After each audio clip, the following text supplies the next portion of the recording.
BGM fades in క్వై Wizards ఛానల్కి మళ్ళీ స్వాగతం. Welcome back. ఇక్కడ మనం కాన్సెప్ట్ లెర్నింగ్ని సులభంగా, ఆసక్తికరంగా నేర్చుకుంటాం. ఈరోజు మనం సాఫ్ట్వేర్ టెస్టింగ్లో ఏఐ ప్రభావంపై వచ్చిన తాజా 2026 నివేదికల సారాంశాన్ని చాలా క్లుప్తంగా తెలుసుకుందాం. అసలు ఏఐ రాకతో నిజంగా టెస్టర్ల ఉద్యోగాలు పోతాయా, లేక ఇదొక కొత్త అవకాశమా అనేది తెలుసుకోవడం ఐటీ రంగంలో ఉన్న ప్రతి ఒక్కరికీ ఎంతో ముఖ్యం. మొదటిది, ఏఐ అనేది చాలా వేగంగా పనిచేసే ఒక రోబోట్ మాత్రమే.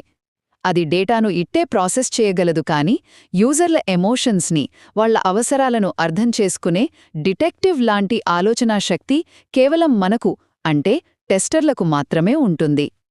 రెండవది, 2026 రిపోర్ట్స్ ప్రకారం ఒక ఆసక్తికరమైన ఫ్యాక్ట్ ఏంటంటే, ప్రస్తుతం 89% కంపెనీలు టెస్టింగ్లో ఏఐని వాడుతున్నాయి.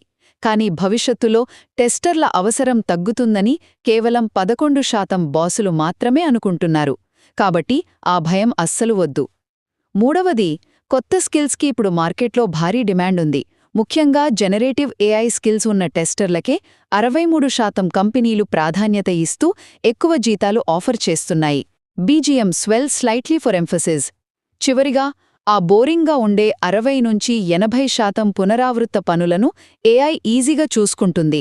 దీనివల్ల మనం మన క్రియేటివిటీని ఉపయోగించి కొత్త బగ్స్ కనుక్కోవడంపైన ఎక్కువ ఫోకస్ చేయొచ్చు. పైగా ఏఐ ఎన్ని టెస్ట్ కేసులు రాసినా ఫైనల్ అప్రూవల్ ఇచ్చేది ఖచ్చితంగా మనమే. సో, సారాంశమేమిటంటే, ఏఐ మనల్ని భర్తీ చేయదు, కానీ ఏఐని వాడటం తెలిసినవారు దాన్ని వాడని వాళ్ళను ఖచ్చితంగా భర్తీ చేస్తారు. అందుకే ఏఐని ఒక సహాయకుడిగా వాడుకుంటూ మీరే దానికి బాస్గా వ్యవహరించాలి. ఈరోజు కాన్సెప్ట్ ఇక్కడితో సమాప్తం. చూసినందుకు ధన్యవాదాలు. మరిన్ని నాలెడ్జ్ వీడియోల కోసం త్వరలోనే తిరిగిరండి. సబ్స్క్రైబ్ చేసి అప్డేట్స్ కోసం వేచి ఉండండి. శుక్రియా.